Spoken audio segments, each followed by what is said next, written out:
नमस्कार, मैं यशवंत स्वागत करता हूं आपका अभय न्यूज 20 दिसंबर सोमवार शाम के बुलेटिन में। आइए देखते हैं आज दिन भर की खास खबरें। इस बुलेटिन के प्रायोजक हैं आर के निवास बाय आर के डेवलपर्स। शानदार घर खरीदें अब अपने बजट में। खान या कान्ह नदी के प्रदूषित पानी को शिप्रा नदी में मिलने से रोकने की पहल इंदौर प्रशासन ने कर दी है। इंदौर कलेक्टर मनीष सिंह ने अपर कलेक्टर की अध्यक्षता में 6 अधिकारियों की समिति गठित की है। यह समिति यह देखेगी कि इंदौर से निकलकर खान नदी का पानी कहां दूषित हो रहा है। दरअसल शिप्रा नदी में प्रदूषण का बड़ा कारण खान नदी के पानी को माना जा रहा है। स्वच्छता अभियान के तहत इंदौर नगर निगम सीवरेज का ट्रीटमेंट कर खान नदी का पानी छोड़ा जा रहा है। इसके लिए खान और सरस्वती के किनारे 7 decentralised waste water treatment plant के जरिए सीवरेज जल को ट्रीट कर आगे छोड़ा जा रहा है। बावजूद इसके उज्जैन के त्रिवेणी तट पर खान का प्रदूषित पानी पहुंच रहा है। ऐसे में आशंका है कि कुम्हेरी के बाहर की तरफ का नाला, मांगलिया नाला और इंदौर से बाहर की तरफ स्थित औद्योगिक यूनिटों का दूषित जल खान में मिलकर प्रदूषण बढ़ा रहा है। इंदौर के अपर कलेक्टर पवन जैन की अध्यक्षता में कलेक्टर मनीष सिंह ने 6 सदस्यीय टीम गठित की है। इसमें प्रदूषण निवारण मंडल के संजय जैन, उद्योग विभाग के जीएम अजय चौहान, जल संसाधन विभाग के ई मुकेश चतुर्वेदी, नगर निगम के सहायक यंत्री RS देवड़ा और जनपद पंचायत इंदौर एवं सावेर जनपद के CEO शामिल है। यह समिति पूरे क्षेत्र का दौरा कर 10 दिन में अपनी रिपोर्ट कलेक्टर को सौंपेगी। इस दौरान प्रदूषण फैलाने वाली इंडस्ट्रीज का मौके पर ही पंचनामा बनाया जाएगा, उसे बंद करने की कार्रवाई की जाएगी। अभय न्यूज का अपने फैन के साथ जुड़ने का सिलसिला जारी है। इस कड़ी में अभय न्यूज की टीम हाटकेश्वर कॉलोनी में रहने वाले मुकेश भटनागर के घर पहुंची और उन्हें एक आकर्षक गिफ्ट दिया। मुकेश लाइट का काम करते हैं और अभय न्यूज के नियमित दर्शक हैं। नमस्कार दोस्तों, आज हम हमारे टॉप फैन मुकेश भटनागर जी के घर आए हैं और उनके लिए लाए हैं एक गिफ्ट। जानते हैं आज उनसे ही हम कि अभय न्यूज़ को वो पसंद करते हैं, कैसे सब्सक्राइब करते हैं। हमारे दर्शकों को आज बताएंगे कि वो न्यूज़ को क्यों पसंद करते हैं। मुकेश जी, अभय न्यूज़ के बारे में लोगों को बताएं कि आप इसे क्यों पसंद करते हैं और क्या अच्छा लगता है आपको अभय न्यूज़ में। अभय न्यूज़ लोकल मुद्दों को अच्छा से उठाता है और अच्छे से दिखाता है और मैं कई सालों से इसे देख रहा हूँ और कई लोगों को मैंने बताया है कि अभय न्यूज़ काफ़ी अच्छा चैनल है और आप भी देखें और काफ़ी अच्छा रिस्पांस है। खान नदी, देवास के औद्योगिक क्षेत्र और शहर के नालों के कारण प्रदूषित हो रही शिप्रा मामले का मुआयना करने आए PS के दौरे में शामिल नहीं करने से साधु संतों में गहरी नाराजगी है। सोमवार को उन्होंने मीटिंग की और प्रशासनिक अधिकारियों के रवैये पर नाखुशी जताई। संतों ने ऐलान किया कि अब वो देवास और इंदौर का दौरा करेंगे और दूषित पानी के ट्रीटमेंट को देखेंगे। दरअसल साधु संत शिप्रा के जल की खराब हालत को लेकर 5 दिन का धरना दे चुके हैं। कलेक्टर एवं कैबिनेट मंत्री के आश्वासन पर संतों ने अपना धरना स्थगित किया था। धरने पर बैठे संतों से मिलने गए कैबिनेट मंत्री और कलेक्टर ने आश्वस्त किया था कि इस संबंध में वह CM से बात करेंगे। CM से बात भी हुई और उन्होंने 3 विभागों की PS को शिप्रा जल की स्थिति देखने भेजा था। PS ने अफसरों के साथ शिप्रा की स्थिति त्रिवेणी से लेकर राघव पीपलिया तक देखी थी। यह दौरा पूरी तरह अफसरों का था और इसमें साधु संतों को शामिल नहीं किया गया था। सोमवार को साधु संतों ने मीटिंग की और प्रशासनिक रवैये पर आक्रोश जताया। डॉक्टर रामेश्वर दास ने कहा कि 22 दिसंबर को साधु संत देवास, इंदौर का मुआयना करेंगे। यह देखेंगे कि शिप्रा में मिल रहे जल का ट्रीटमेंट हो रहा है या नहीं। उसके बाद हम अपनी योजना बनाएंगे। जो हमारा धरना था उच्च शिक्षा मंत्री और कलेक्टर साहब के कहने से स्थगित कर दिया। उसके बाद में भोपाल से प्रमुख सचिव आए थे, लेकिन उन्होंने जो भी शिप्रा के संबंध में मुआयना करा उनके अधिकारी के साथ में किया, जिससे साधु संतों को तो उन्होंने बुलाया नहीं और न साधु संतों से कोई चर्चा की। वस्तु स्थिति साधु संत ही बता सकते हैं कि शिप्रा की स्थिति क्या है। उन्होंने परवारे अपने कर्मचारियों से पूछ के वो चले गए, तो इससे साधु संतों में असंतोष है। हमारा साधु संतों ने निर्णय किया है कि बुधवार के दिन 22 तारीख को सभी संत महात्मा यहाँ से देवास में जो फैक्ट्रियों का पानी शिप्रा में मिलता है उसका निरीक्षण करेंगे और इंदौर में जाके इसका निरीक्षण करेंगे कि जो ट्रीटमेंट प्लांट डाले हैं उसमें कितना सक्सेस है और पानी कितना क्या आता है, उसको सब देखेंगे। उसके बाद में सब साधु संत मिल के जो भी निर्णय लेंगे वो अवगत कराएंगे। फिटनेस परमिट देने में दलालों द्वारा अधिक रुपया मांगे जाने का विरोध करने सोमवार को महिला कांग्रेस की प्रदेश उपाध्यक्ष नूरी खान आरटीओ कार्यालय पहुंच गई। उन्होंने आरटीओ कार्यालय पर प्रदर्शन किया और ऑटो चालकों की मांग सामने रखी। हालांकि नूरी खान द्वारा की गई मांगों में से अधिकतर पर सड़क सुरक्षा समिति की मीटिंग में शनिवार को ही बात हो चुकी है। हाई कोर्ट के आदेश पर ऑटो रिक्शा का फिटनेस और परमिट अनिवार्य किया गया है। जिले में दौड़ रहे 5200 ऑटो रिक्शा में से महज 2380 के पास ही परमिट है। इनके परमिट और फिटनेस बनाने के लिए आरटीओ में काउंटर खोले हैं, लेकिन इनकी संख्या बहुत सीमित है। क्योंकि सड़क सुरक्षा समिति ने 1 जनवरी से नए ऑटो के रजिस्ट्रेशन पर रोक और परमिट फिटनेस नहीं बनाने का फैसला किया है। ऐसे में ऑटो चालक बेहद परेशान हैं। इन्हीं के समर्थन में प्रदर्शन करने नूरी खान पहुंची थी। नूरी ने बताया कि फिटनेस परमिट के नाम पर दलाल ज्यादा रुपए मांग रहे हैं। फिटनेस परमिट जारी करने वाले काउंटर की संख्या सीमित है। गरीब ऑटो चालकों से रसीद के अनुरूप ही रुपया लेना चाहिए, लेकिन ऐसा नहीं हो रहा है। हमने अपनी मांगे आरटीओ के सामने रखी है। आरटीओ ने मांगों का निराकरण करने का आश्वासन दिया है। हमारा धरना प्रदर्शन तब तक चलेगा जब तक कि मांगे पूरी नहीं हो जाती। हाई कोर्ट के एक आदेश के बाद से उज्जैन में ऑटो चालकों पर कार्यवाही की जा रही थी और 15,000 18,000 तक जुर्माना किया जा रहा था। आज इस पूरी कार्यवाही का हमने विरोध किया क्योंकि हाई कोर्ट के आदेश के बाद एक समय, कम से कम 1 महीने का समय ऑटो चालकों को दिया जाना चाहिए था। और हमारी दूसरी मांग ये थी कि जिन ऑटो के परमिट नहीं बने हैं उन ऑटो के परमिट बनाने के लिए काउंटर की संख्या और कैंप की संख्या बढ़ाई जाए। साथ में हमने वहाँ पर ये भी बात रखी कि जो किराया राशि है उसमें पेट्रोल और डीजल की महंगाई की वजह से ऑटो चालकों को जो किराया दर उनकी फिक्स है उसमें भी वृद्धि की जानी चाहिए। साथ में ये भी मांग रखी गई कि दलालों द्वारा 12,000, 10,000 और 18,000 रुपये तक फिटनेस के नाम पर और विभिन्न नामों पर कमाए जा रहे हैं। ऐसे में रसीद के आधार पर ही निश्चित शुल्क लिया जाए ताकि गरीब ऑटो चालकों को कोरोना की वजह से जो बेरोजगार घर में बैठे थे वो हज़ारों रुपए नहीं भर पाएंगे। उज्जैन आरटीओ ने हमारी मांगे मानते हुए हमें आश्वासन दिया है कि काउंटर्स की और कैंप की संख्या बढ़ाई जाएगी। साथ में बाबू रसीद के आधार पर ही पैसे लेगा, अन्यथा कोई पैसे उनसे वसूल नहीं किए जाएंगे। और हमने ये भी कहा है कि जिनके फिटनेस और कागज़ बन चुके हैं उनकी ऑटो जल्दी चालान पेश करके उनकी ऑटो छुड़वाई जाए और जब तक ये मांगे नहीं मानी जाएगी हमारा आंदोलन चलता रहेगा। आज हमने अपनी सारी बात आरटीओ में घेराव के माध्यम से रखी।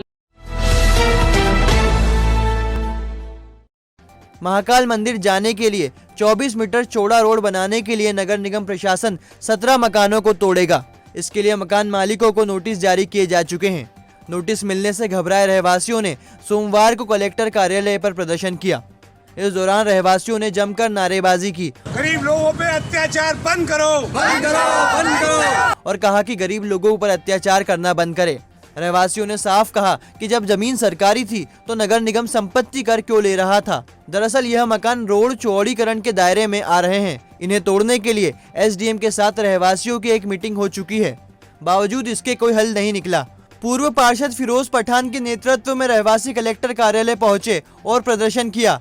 रहवासी तरन्नुम का कहना था कि बिजली विभाग ने हमें कनेक्शन दिया, नगर निगम संपत्ति कर वसूलता है, तो ऐसे में हमारे मकान सरकारी जमीन पर कैसे हो सकते हैं। हम लोग इस मांग के लिए आए हैं कि हमारे मकान तोड़े जा रहे हैं। हम वहाँ पे कम से कम 40 साल से रह रहे हैं और पहले कुछ मकान टूट चुके हैं और अब हमारे मकानों को तोड़ना, हमें ना मुआवजा दिया जा रहा है ना हमारी कोई व्यवस्था करी जा रही। नगर निगम और प्रशासन हमें आए दिन आके परेशान करता है। प्रशासन का ये कहना है कि मकान खाली कर दो, मकान खाली कर दिए जाएं, कल मकान टूटेंगे। यूँ बोल रहे हैं सरकारी मकान है। अगर ये वो सरकारी जगह होती तो आपने हमारे बत्ती नल क्यों दिए? कुछ समय पहले सन 92 में हाउ टैक्स क्यों भरवाया गया? पहले ये बताइए। सरकारी ज़मीन थी, सरकारी ज़मीन का हाउ टैक्स नहीं भरा जाता है। हाउ टैक्स क्यों भरवाया गया हमसे? हमें बत्ती क्यों दी गई? और इतने टाइम से सरकार नगर निगम कहाँ गई थी? नगर निगम इतने बड़े बड़े निर्माण हो रहे थे, नगर निगम ने रोका क्यों नहीं सरकारी जगह पे? 17 मकानों को जबरन हटाया जा रहा है। पूर्व पार्षद फिरोज पठान ने बताया कि प्रशासन से हमने साफ किया है कि मकान हटाने से पहले वैकल्पिक व्यवस्था की जाए। प्रशासन हमें मकान देना तो चाहता है, लेकिन कानीपुरा में हम जाना नहीं चाहते।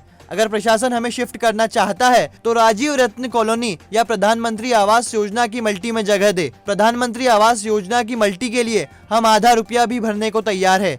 मांग हमारी ये है, 2 महीने पहले हम लोगों को 16-17 मकान वालों को नोटिस जारी हुआ था नगर निगम से। मैंने कलेक्टर साहब से मुलाकात की। कलेक्टर साहब ने बोला कि नगर निगम कुछ तो नोटिस भरती फिरती है। मैंने कलेक्टर साहब से ये भी मांग कर ली, एडीएम साहब से भी मिल चुका हूँ मैं। महाकाल थाने के अंदर एडीएम साहब ने हमसे मीटिंग ले ली है। हमने एडीएम साहब को वहाँ भी पूर्व बुधवार के दिन हमने मीटिंग में ये बोल दिया था कि साहब हम मकान हमारे हाथों से तोड़ेंगे, लेकिन इनकी व्यवस्था होने के बाद। आश्वासन ये दिया गया मेरे को अभी शनिचर के दिन मैं जब कलेक्टर साहब से मिलने आया था, तो शुक्रवार के दिन में नगर निगम गया, जो मल्टी प्रभारी हैं, उन्होंने मुझसे बोला कि साहब 5 मल्टी आपके लिए इशू कर दी गई है, वो हम देंगे पवासा में। हम इतनी दूर जाना नहीं चाहते पवासा में, वहाँ पर मुस्लिम समाज का एक भी आदमी नहीं है। हम चाहते हैं कि राजू रतन के अंदर हमें मल्टी दी जाए, और राजू रतन में भी अगर खाली नहीं है तो प्रधानमंत्री योजना के अंतर्गत जो 1,30,000 रुपये लेकर आप मल्टी अलाटमेंट कर रहे हैं, वो भी मैंने कलेक्टर साहब से नॉलेज में डाल दिए कि साहब हम वो पैसा भी भरने को तैयार है, कुछ उसमें राहत मिल जाए, हमें 50,000 60,000 हम भरने को तैयार हैं। दूसरा मकान देते समय सम्मिलित परिवार में रहने वाले प्रत्येक सदस्य को अलग यूनिट मानकर मकान का आवंटन किया जाए। कार्तिक मेले में होने वाला मुशायरा जल्दी ही होगा। निगम आयुक्त अंशुल गुप्ता ने शायरों को यह भरोसा दिया है। स्थानीय शायर मुशायरा निरस्त होने के बाद इसे कराने की मांग लेकर आयुक्त से मिलने पहुंचे थे। कार्तिक मेला मंच पर मुशायरा 19 दिसंबर को होना था, लेकिन मेले की अवधि खत्म होने का हवाला देते हुए इसे निरस्त कर दिया गया था। स्थानीय शायर इससे परेशान थे, वह लगातार अधिकारियों से मिल रहे थे। सोमवार को शायरों ने निगम आयुक्त से बात की तो उन्होंने आश्वस्त किया कि मुशायरा किया जाएगा, बस पीआरओ की तबीयत ठीक हो जाने दीजिए। पीआरओ एवं मुशायरा संचालक रईस निजामी इन दिनों बीमार है। खैर, निगम आयुक्त की पहल पर शायरों ने खुशी जाहिर की है। शायर हाजी मलंग खान ने कहा कि कमिश्नर साहब ने मुशायरा कराने पर सहमति दी है, जल्दी ही वह तारीख घोषित कर देंगे। मलंग ने बताया कि निगम आयुक्त साहब का हम शुक्रिया अदा करते हैं। 19 तारीख को होने वाला ऑल इंडिया मुशायरा जो जैसे उसका भ्रम था कि वो कैंसिल हो गया है, अभी हम तब साहित्य और शायरों की ओर से हम कमिश्नर साहब से मिलने आए थे, उन्होंने कैंसिल नहीं किया। उन्होंने कहा कि तबीयत ख़राब है हमारे प्यारे साहब की, इसलिए आगे बढ़ा दिया है, और आज ही उसकी तारीख हम तय कर देंगे पाठक जी से मिलके। आज तारीख तय हो जाएगी। मुशायरा प्रशंसक शमशाद खान ने भी कहा कि मुशायरे को लेकर चल रही भ्रांति दूर हो गई है। कमिश्नर साहब ने साफ कर दिया है कि मुशायरा होगा। पिछले कुछ दिनों से बड़ी विसंगति चल रही थी मुशायरे को लेकर के। उसमें कहा गया था कि मुशायरा कैंसिल हो गया, लेकिन आज जब निगम कमिश्नर अंशुल गुप्ता जी से मिले तो उसमें पता चला कि मुशायरा कैंसिल नहीं हुआ, बल्कि उसको स्थगित किया गया है। तो उसको लेकर हमने उनसे गुजारिश करी और उन्होंने उसको माना भी, और उन्होंने ये कहा कि उसमें ख़ास तौर से जो था आज हम आपको डिप्टी कमिश्नर जो हमारे मनोज पाठक जी हैं उनसे तारीख लेकर के आज बता देंगे, और 1 या 2 रोज़ के अंदर मुशायरा फिर से होने जा रहा है। स्थानीय शायर नवाज आसिमी ने कहा कि निगम आयुक्त ने स्थिति साफ कर दी है, मुशायरा निरस्त नहीं हुआ है, वह स्थगित हुआ है। एक गलत मैसेज गया है। उज्जैन का जो गौरवशाली इतिहास रहा है मुशायरों को लेकर, उस पर हर्फ आया है। तो सर ने कहा है कि इसको हम आज ही तारीख इसकी फाइनल करके शाम तक हम फाइनल कर देंगे और आपको बता देंगे कि अगला मुशायरा, दोनों मुशायरे, मुकामी मुशायरा और ऑल इंडिया मुशायरा कब और किस तारीख में किया जा रहा है। ये कैंसिल नहीं हुआ बल्कि आगे बढ़ाया गया है। नागझीरी पुलिस ने ट्रांसफार्मर से ऑयल चुराने वाले 6 आरोपियों को डकैती में नाप दिया है। इनसे 1200 लीटर ऑयल जब्त किया है। आरोपियों से हथियार भी जब्त किए गए हैं। दरअसल नागझीरी पुलिस ने डीजल चोरी करने वाले 6 आरोपियों को देवास मक्सी बाईपास से पकड़ा था। इनसे 1200 लीटर ऑयल जब्त हुआ था। इसकी कीमत 2,40,000 रुपए आकी गई है। पुलिस ने मीडिया को जानकारी दी कि डीजल चोरी करने वाले आरोपी नागझीरी स्थित सैफी पेट्रोल पंप को लूटने की तैयारी भी कर रहे थे। इनसे चाकू, पिस्टल और डंडा जब्त किया गया। आरोपियों के पास मिर्ची की पुड़िया भी बरामद हुई है। आरोपियों से 30 कैन में जब्त 1200 लीटर ऑयल बरामद किया गया है।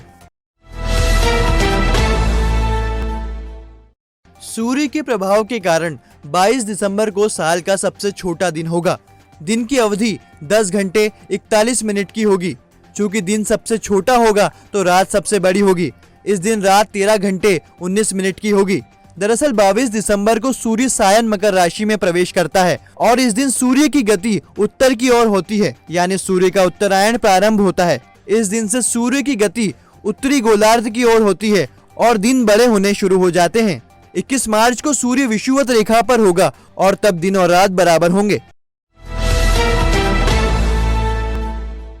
विक्रम यूनिवर्सिटी का दीक्षांत समारोह 22 दिसंबर को होगा। राज्यपाल मंगू भाई पटेल इसमें शामिल होंगे। समारोह सुबह 11 बजे माधव भवन के स्वर्ण जयंती हॉल में होगा। कैबिनेट मंत्री मोहन यादव, सांसद अनिल फिरोजिया, विधायक Paras Jain, bar council of India के अध्यक्ष मनन कुमार मिश्रा कार्यक्रम के अतिथि होंगे। कुलपति अखिलेश कुमार पांडेय और कुल सचिव प्रशांत पौराणिक ने दीक्षांत समारोह में शामिल होने की अपील की है। कोतवाली थाने से महज चंद कदम दूर आनंद पैलेस के बाहर खड़ी 2 कारों के कांच फोड़कर अज्ञात बदमाश म्यूजिक सिस्टम चोरी कर ले गए। कोतवाली पुलिस ने प्रकरण दर्ज किया है। पुलिस के मुताबिक कोतवाली थाने के समीप आनंद पैलेस निवासी अमित आचार्य और मैना परमार की कार घर के बाहर खड़ी थी। रात में अज्ञात बदमाश ने कार के कांच फोड़ दिए और म्यूजिक सिस्टम चुरा ले गए। दोनों ने कोतवाली थाने पहुंचकर शिकायत दर्ज करवाई। व्यक्तित्व विकास में शिक्षा भूमिका विषय पर राष्ट्रीय परिसंवाद 23 दिसंबर को होगा। दोपहर 12 बजे यह परिसंवाद विक्रम कीर्ति मंदिर में होगा। पद्म भूषण एम मधुकर नाथ मुख्य अतिथि होंगे। संभागीय अनुगुंज कार्यक्रम 28 जनवरी को होगा। इसमें विद्यार्थी नृत्य, गायन, नाटक एवं वादन की प्रस्तुति देंगे। विनोद मिल की 3612 वर्ग मीटर जमीन की बिक्री की सूचना जारी हो गई। 19 करोड़ 31 लाख रुपए जमीन का रिजर्व मूल्य रखा गया है। 21 दिसंबर को जमीन के लिए प्री बिड ली जाएगी। 18 पीयूसी सेंटर का सत्यापन होगा। कलेक्टर ने इस संबंध में निर्देश जारी किया है। राज्य निर्वाचन आयोग ने सेवानिवृत्त IAS अधिकारी BP तिवारी को पंचायत चुनाव के लिए उज्जैन जिले का प्रेक्षक नियुक्त किया है। कार्तिक मेला मंच पर हुई मेयर ट्रॉफी में समीर उल हक को खेल रत्न अवार्ड दिया गया। दिव्यांग बच्चों के लिए शासन द्वारा संचालित योजना की जानकारी सम्यक सेवा संस्था ने दी। इसके लिए संस्था ने शिविर आयोजित किया। राष्ट्रीय बेंच प्रेस स्पर्धा में पदक हासिल करने वाले खिलाड़ियों का सम्मान किया गया। जिला पावर लिफ्टिंग एसोसिएशन ने यह सम्मान स्वस्थ संसार व्यायाम केंद्र में आयोजित किया गया। मध्य प्रदेश राज्य कर्मचारी संघ ने स्वास्थ्य विभाग की जिला समिति गठित कर दी है। इसमें MR मंसूरी जिला अध्यक्ष और नवीन पांडे जिला सचिव चुने गए हैं। युवा मंच, सत्संग समिति एवं लायंस क्लब महाकाल ने प्रेम नगर में आंखों की जांच के लिए शिविर आयोजित किया। शिविर में 70 व्यक्तियों की जांच की गई। इनमें से मोतियाबिंद ऑपरेशन के लिए मरीजों का चयन किया गया।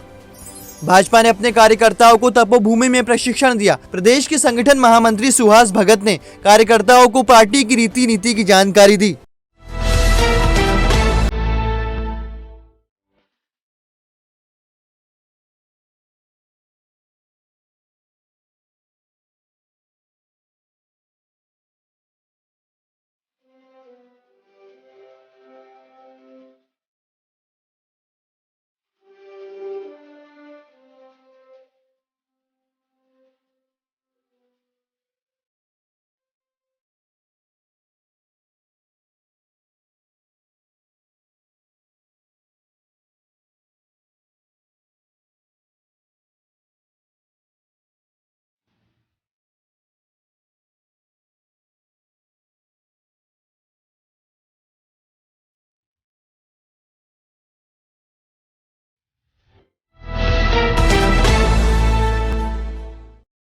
तो आपने देखा आज का हमारा बुलेटिन। आपको यह बुलेटिन कैसा लगा? अपने सुझाव हमें जरूर पहुंचाएं। और जाने से पहले अभय न्यूज परिवार आप सभी से निवेदन करता है कि मास्क जरूर लगाएं, सामाजिक दूरी का पालन करें और स्वस्थ रहें।